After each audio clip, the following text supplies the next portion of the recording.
Généalogie de Jésus-Christ, fils de David, fils d'Abraham.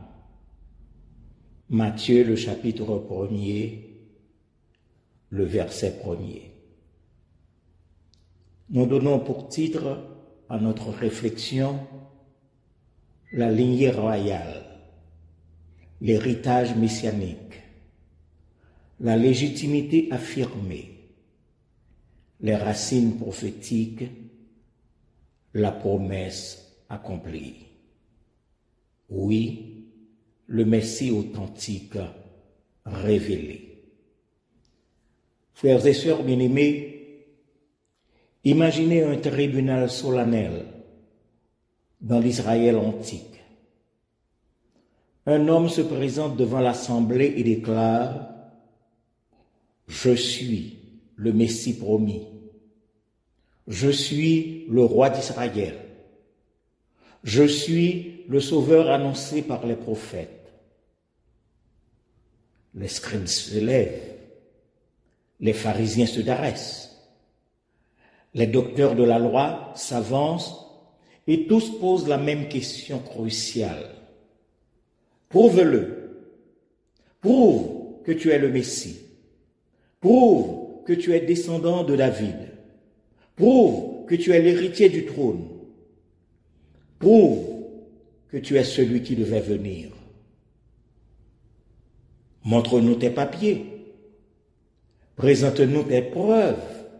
Établis ta légitimité.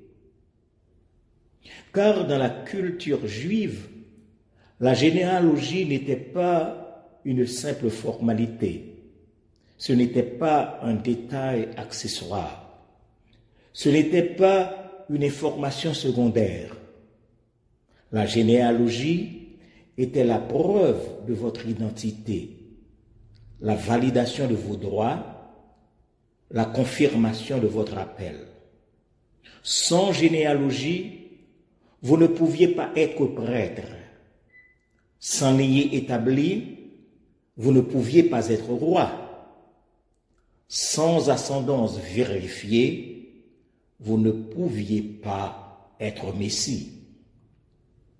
Et c'est exactement pourquoi Matthieu, sous l'inspiration du Saint-Esprit, commence son évangile non pas par des miracles spectaculaires, non pas par des enseignements profonds, mais par une généalogie. 42 générations. 14 noms répétés 3 fois. Une liste apparemment monotone. Pourquoi? Parce que cette généalogie n'est pas une simple liste de noms. C'est un acte légal. C'est un certificat d'authenticité. C'est une déclaration solennelle. Jésus de Nazareth est légitimement le Messie promis. Matthieu, le chapitre 1er, le verset 1, déclare avec autorité: généalogie de Jésus-Christ, fils de David, fils d'Abraham. 2 titres essentiels, 2 lignées cruciales, 2 preuves irréfutables. Fils d'Abraham pour accomplir l'alliance, fils de David pour hériter le trône. Aujourd'hui, nous explorerons cette vérité glorieuse en 3 parties. L'héritage abrahamique, fils d'Abraham, la promesse de bénédiction. Bien-aimé du Seigneur, fils d'Abraham. Pourquoi commencer par Abraham? Pourquoi cette référence au patriarche? Parce qu'avec Abraham, tout a commencé. C'est avec lui que Dieu a établi l'alliance. C'est à lui que la promesse fut donnée. C'est par lui que la bénédiction devait venir. En Genèse 12, les versets 2 et 3, Dieu déclare à Abraham: « Je ferai de toi une grande nation, et je te bénirai. Je rendrai ton nom grand, et tu seras une source de bénédiction. Je bénirai ceux qui te béniront, et je maudirai ceux qui te maudiront. Et toutes les familles de la terre seront bénies en toi. Remarquez, toutes les familles de la terre, pas seulement Israël, pas seulement les Juifs, mais toutes les nations, toute l'humanité, tout le monde. Considérons les trois dimensions de cet héritage abrahamique. Premièrement, l'héritage de la foi. Abraham est appelé le père de tous ceux qui croient. En Romains, le chapitre 4, le verset 16, l'apôtre Paul écrit « C'est pourquoi les héritiers le sont par la foi, pour que ce soit par grâce, afin que la promesse soit assurée à toute la postérité, non seulement à celle qui est sous la loi, mais aussi à celle qui a la foi d'Abraham, notre Père à tous. » Jésus, fils d'Abraham, accomplit cette dimension. Il est l'objet de notre foi. Il est le fondement de notre confiance. Il est la raison de notre assurance. Abraham a cru en la promesse. Nous croyons en l'accomplissement de cette promesse. Jésus-Christ. Deuxièmement, l'héritage de l'alliance. En Genèse, le chapitre 17, le verset 7, Dieu dit à Abraham, « J'établirai mon alliance entre moi et toi, et tes descendants après toi, selon leur génération. Ce sera une alliance perpétuelle, en vertu de laquelle je serai ton Dieu et celui de ta postérité après toi. » Une alliance perpétuelle, pas temporaire, pas conditionnelle, pas révocable. Et Jésus, fils d'Abraham, est le médiateur de cette alliance éternelle.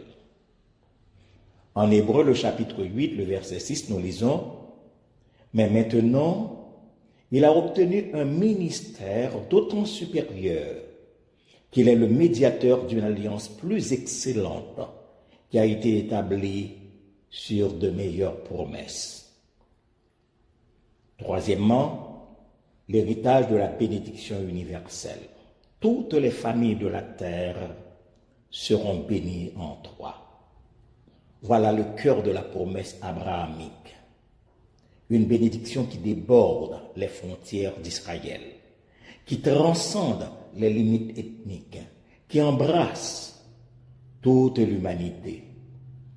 En Galates, le chapitre 3, le verset 8, l'apôtre Paul révèle aussi l'Écriture, prévoyant que Dieu justifierait les païens par la foi, a d'avance annoncé cette bonne nouvelle à Abraham. Toutes les nations seront bénies en toi. Jésus, fils d'Abraham, est cette bénédiction personnifiée. Il n'est pas venu seulement pour les Juifs, il est venu pour les gentils. Il n'est pas venu seulement pour Israël, il est venu pour le monde. Il n'est pas venu seulement pour une nation, il est venu pour toutes les nations.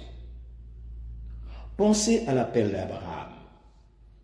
En Genèse, le chapitre 12, Dieu lui dit, « Quitte ton pays, ta patrie et la maison de ton père. » Abraham obéit sans même savoir où il allait. En Hébreu, le chapitre 11, le verset 8, nous lisons, « C'est par la foi qu'Abraham, lors de sa vocation, obéit et partit pour un lieu qu'il devait recevoir en héritage, et qu'il partit sans savoir où il allait. » Cette foi d'Abraham préfigurait la foi que nous plaçons en Jésus. Abraham quitta tout pour suivre la promesse. Nous quittons tout pour suivre celui qui est la promesse accomplie. Abraham marcha par la foi, nous marchons par la foi en Jésus, le fils d'Abraham. En effet, la promesse abrahamique trouve son accomplissement en Christ. Matthieu ne commence pas sa généalogie par hasard. Il déclare « Jésus est fils d'Abraham ». C'est une affirmation légale, une déclaration prophétique, une confirmation messianique. Tout juif qui lit cette généalogie comprend immédiatement. Cet homme Jésus est l'héritier de la promesse abrahamique. Il est celui par qui toutes les nations seront bénies. Il est le Messie attendu. Après avoir considéré l'héritage abrahamique, découvrons maintenant la dimension royale de la généalogie de Jésus.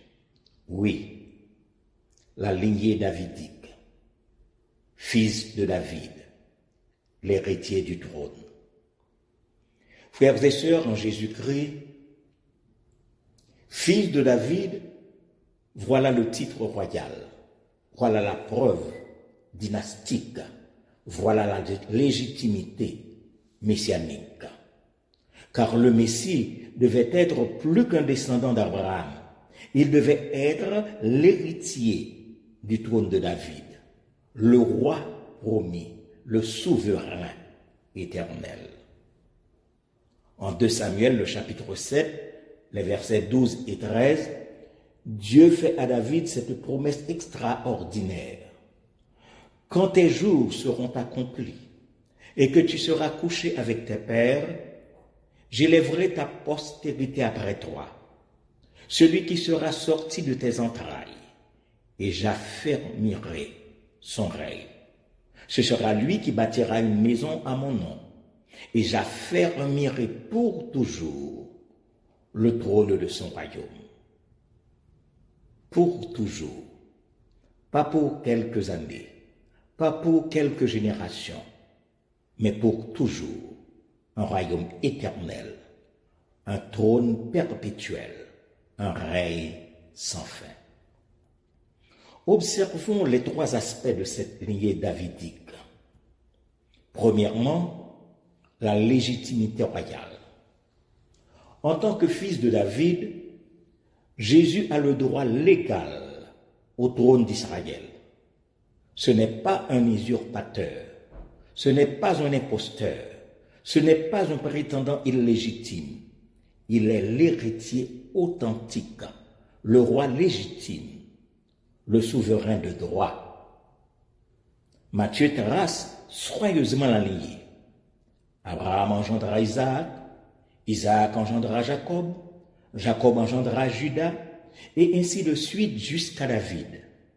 Puis de David, la lignée continue à travers Salomon jusqu'à Joseph, l'époux de Marie, de laquelle est né Jésus. Pourquoi cette précision généalogique? Pour prouver sans l'ombre d'un doute que Jésus est légalement l'héritier du trône de David. Chaque nom est un maillon dans la chaîne de la légitimité. Chaque génération est une confirmation du droit royal. Deuxièmement, l'accomplissement prophétique. Les prophètes avaient annoncé que le Messie serait fils de David. En Ésaïe 9, 6, 7, nous lisons « Car un enfant nous est né, un fils nous est donné, et la domination reposera sur son épaule. On l'appellera admirable, conseiller, Dieu puissant, Père éternel, prince de la paix. Donner à l'empire de l'accroissement et une paix sans fin au trône de David et à son royaume. » Au trône de David, pas à n'importe quel trône, pas à un trône nouveau, mais au trône spécifique de David. Le Messie devait être de la lignée davidique. En Jérémie, le chapitre 23, le verset 5, le prophète proclame « Voici, les jours viennent, dit l'Éternel, où je susciterai à David un germe juste. Il régnera en roi et prospérera. Il pratiquera la justice et l'équité dans le pays. Jésus, fils de David, accomplit ses prophéties avec exactitude. Il n'est pas simplement un descendant parmi d'autres, il est le descendant promis, le germe juste, le roi éternel. Troisièmement, la royauté éternelle. Le royaume de David était temporel. Les rois qui lui ont succédé étaient mortels. Leurs règnes ont pris fin. Mais Jésus, le fils de David, règne éternellement. En Luc, le chapitre 1er, les versets 32 et 33, l'ange Gabriel annonce à Marie, « Il sera grand et sera appelé fils du Très-Haut. Et le Seigneur Dieu lui donnera le trône de David, son père. Il régnera sur la maison de Jacob éternellement et son règne n'aura point de fin. » N'aura point de fin. Voilà la différence. Voilà la supériorité. Voilà la gloire. David est mort, Salomon est mort, tous les rois d'Israël sont morts, mais Jésus, le fils de David, est vivant. Il règne maintenant, il régnera toujours. Considérez l'histoire de David lui-même. En 1 Samuel, le chapitre 16, Dieu envoie le prophète Samuel pour oindre un nouveau roi. Samuel arrive chez Jessé et voit ses fils. Il pense que l'aîné, Eliab, est certainement l'élu de Dieu à cause de sa stature imposante. Mais Dieu dit, en 1 Samuel, le chapitre 16, le verset 7, « L'Éternel ne considère pas ce que l'homme considère. L'homme regarde à ce qui frappe les yeux, mais l'Éternel regarde au cœur. » David, le plus jeune, gardant les brebis, est amené. Et Dieu déclare, c'est lui. David est oint roi. Non pas à cause de son apparence, non pas à cause de sa force, mais à cause de son cœur selon Dieu. Jésus, le fils de David, est aussi venu dans l'humilité, né dans une étable, élevé à Nazareth, sans apparence majestueuse. Mais Dieu a déclaré, c'est lui, le vrai roi, le Messie authentique, le fils de David promis. En effet, la royauté de Jésus fut contestée, mais confirmée. Pendant son ministère terrestre, beaucoup l'ont appelé fils de David. Les aveugles criaient, « Jésus, fils de David, aie pitié de nous. » Matthieu le chapitre 9, le verset 27. La foule à Jérusalem criait, « Hosanna au fils de David. » Matthieu le chapitre 21, le verset 9. Mais les chefs religieux contestaient cette royauté. Ils rejetaient cette légitimité. Ils niaient ce droit.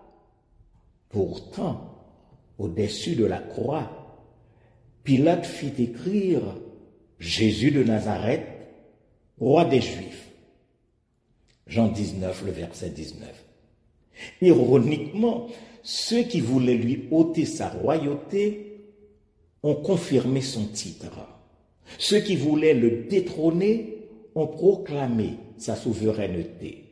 Même dans la mort, sa royauté fut affichée, déclarée, confirmée. Enfin, après avoir examiné l'héritage abrahamique et la lignée davidique, découvrons maintenant comment cette généalogie établit la légitimité messianique parfaite. Oui, la légitimité messianique, l'authentification divine. Bien-aimés dans la foi, la généalogie de Matthieu n'est pas qu'une liste de noms, c'est une argumentation juridique. c'est une démonstration prophétique, c'est une proclamation messianique. Matthieu dit en substance, voici les preuves, voici les documents, voilà la légitimité de Jésus comme Messie. Examinons les trois éléments de cette légitimité. Premièrement, la légitimité par la promesse. Fils d'Abraham, Jésus hérite de la promesse de bénédiction universelle. La promesse faite il y a plus de 2000 ans avant sa naissance trouve son accomplissement en Jésus-Christ lui-même.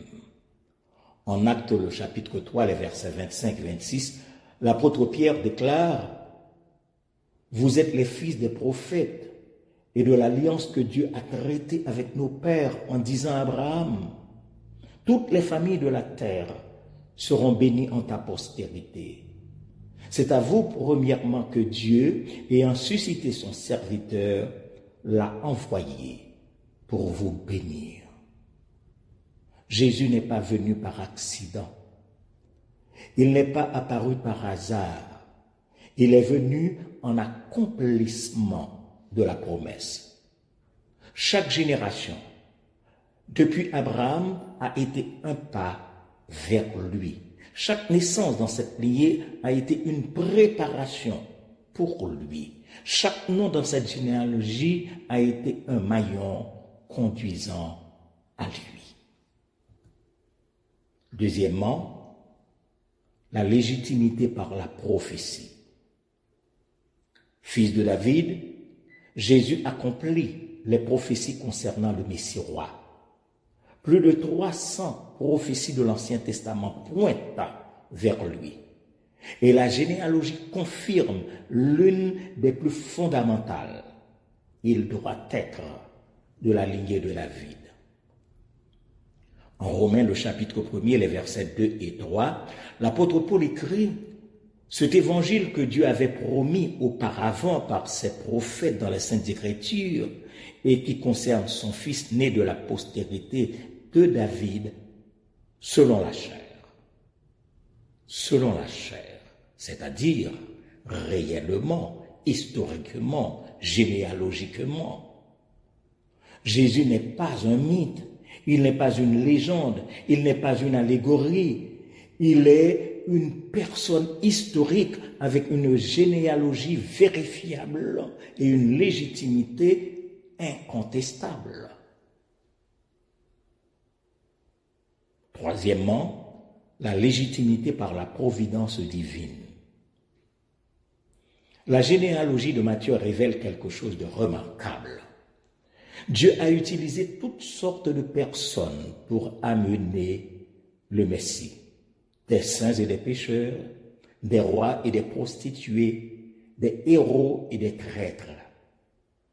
Dans cette généalogie, nous trouvons Judas qui vendit son frère Joseph en esclavage, Rahab, une prostituée de Jéricho, Ruth, une étrangère moabite, Bathsheba, impliquée dans l'adultère avec David, Manassé, l'un des rois les plus méchants d'Israël. Pourquoi Matthieu inclut-il ces noms? Pour montrer que la grâce de Dieu transcende nos échecs, que la providence de Dieu utilise même nos fautes, que le plan de Dieu ne peut être contrecarré par le péché humain. Dieu a travaillé à travers 42 générations, à travers des siècles d'histoire, à travers des moments de fidélité et des périodes de rébellion. Tout pour amener le Messie au moment parfait, au lieu précis, dans les circonstances exactes. En Galates, le chapitre 4, les versets 4 et 5, l'apôtre Paul révèle « Mais lorsque les temps ont été accomplis, Dieu a envoyé son Fils, né d'une femme, né sous la loi, afin qu'il rachetât ce qui était sous la loi, afin que nous ressuscions l'adoption. » lorsque les temps ont été accomplis. Pas trop tôt, pas trop tard, mais au moment parfait. Et cette généalogie prouve que chaque génération a été une préparation pour ce moment. Chaque nom a été un pas vers l'accomplissement. Chaque naissance a été une progression vers la venue du Messie. Pensons à la structure même de la généalogie. Matthieu la divise en 3 sections de 14 générations chacune. D'Abraham à David, l'établissement de la promesse. De David à la déportation à Babylone, l'épreuve du royaume. De la déportation à Christ, la restauration et l'accomplissement. Chaque section raconte une histoire. La première parle de la promesse, la seconde parle d'épreuve, la troisième parle d'accomplissement. Et toutes convergent vers un nom, Jésus-Christ. En effet, la généalogie répond aux objections. Les contemporains de Jésus auraient pu contester son identité messianique. Ils auraient pu dire « Prouve que tu es le Messie ». Matthieu répond « Voici sa généalogie ». Ils auraient pu dire « Prouve que tu es le fils d'Abraham ». Matthieu répond « Voici la lignée d'Abraham ». Ils auraient pu dire « Prouve que tu es fils de David ». Matthieu répond « Voici la descendance royale ». Chaque objection trouve sa réponse. Chaque doute trouve sa clarification. Chaque question trouve sa résolution. La généalogie est une arme apologétique, une preuve juridique, une confirmation prophétique. De plus, la généalogie nous concerne personnellement. Vous pourriez penser, pourquoi cette généalogie est-elle importante pour moi? Je ne suis pas juif, je ne suis pas descendant d'Abraham physiquement. Mais écoutez cette vérité glorieuse. En Christ, vous êtes greffé dans cette lignée. En Christ, vous devenez héritier d'Abraham. En Christ, vous êtes inclus dans les promesses. En Galates, le chapitre 3, le verset 29, l'apôtre Paul proclame « Et si vous êtes à Christ, vous êtes donc la postérité d'Abraham, héritier selon la promesse. » Vous êtes la postérité d'Abraham, pas par la chair, mais par la foi. Vous êtes inclus dans cette généalogie spirituelle. Vous êtes participant de cet héritage. Vous êtes bénéficiaire de cette promesse. Frères et sœurs bien-aimés, aujourd'hui, nous avons contemplé la majesté de la généalogie messianique. Nous avons vu comment elle établit Jésus comme fils d'Abraham, accomplissant la promesse de bénédiction universelle. Nous avons découvert comment elle le confirme comme fils de David, héritier légitime du trône éternel. Nous avons compris comment elle prouve sa légitimité messianique sans l'ombre d'un doute. Alors, quelle est votre réponse à ces preuves? Les Juifs du 1er siècle devaient répondre à cette question. Jésus de Nazareth est-il le Messie promis? La généalogie disait oui. Les prophéties disaient oui. Les miracles disaient oui. La résurrection criait oui. Aujourd'hui, vous devez répondre à la même question. Jésus de Nazareth, fils d'Abraham, fils de David, est-il votre Messie? votre Sauveur, votre Seigneur, votre Roi? Les preuves sont là. La généalogie est vérifiable. La prophétie est accomplie. La légitimité est établie. Mais la foi est personnelle. La décision est individuelle. L'engagement est volontaire. Cessez de douter de son identité. Cessez de questionner sa légitimité. Cessez de contester sa royauté. Les preuves sont accablantes. Les témoignages sont concordants. L'évidence est irréfutable. Arrêtons-nous un instant pour contempler ce que cette révélation implique pour nous aujourd'hui. Si la généalogie de Matthieu proclame avec tant de clarté l'identité royale et messianique de Jésus-Christ, alors trois vérités s'imposent à nos cœurs avec puissance et urgence. Première vérité, reconnaissez sa légitimité.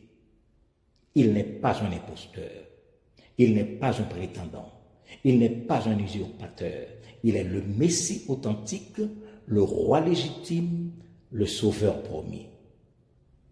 De la descendance d'Abraham vient celui en qui toutes les nations seront bénies. Du trône de David surgit celui dont le règne ne prendra jamais fin. Croyez-le.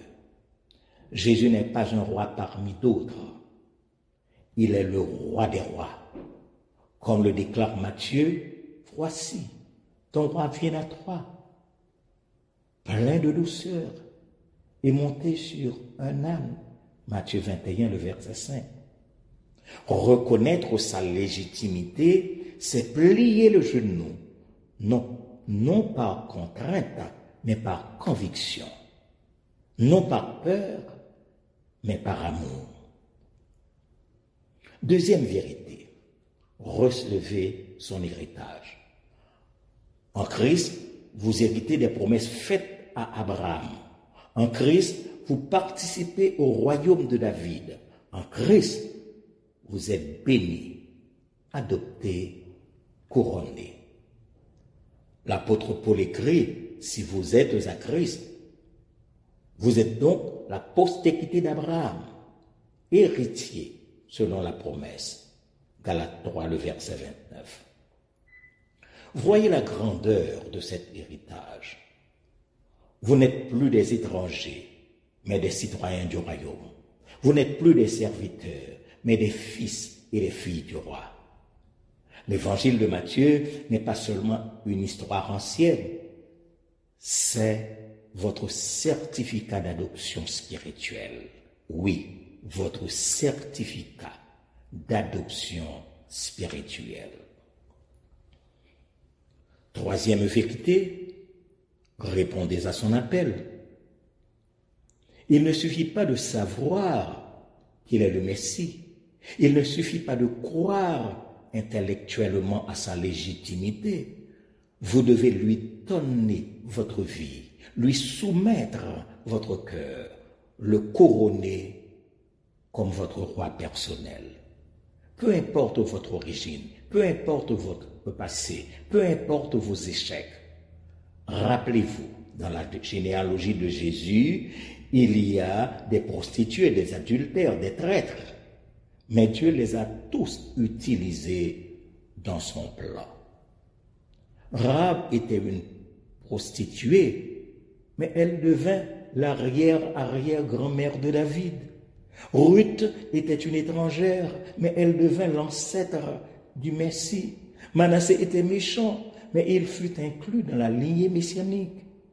Si Dieu a pu utiliser ces personnes, il peut vous utiliser. Si Dieu a pu les inclure dans son plan, il peut vous inclure également. Si Dieu a pu les transformer, il peut aussi vous transformer. Aujourd'hui, c'est votre jour pour joindre à cette lignée spirituelle, C'est votre moment pour devenir héritier d'Abraham par la foi. C'est votre opportunité pour entrer dans le royaume de David par Jésus-Christ. La généalogie de Matthieu ne se termine pas avec Jésus. Elle continue avec vous, avec moi, avec tous ceux qui croient. En Apocalypse, le chapitre 1er, le verset 6, l'apôtre Jean proclame « Il a fait de nous un royaume, des sacrificateurs pour Dieu son Père. » Vous faites partie de cette histoire. Vous êtes inclus dans cette lignée. Vous participez à cet héritage. Que votre cœur proclame aujourd'hui.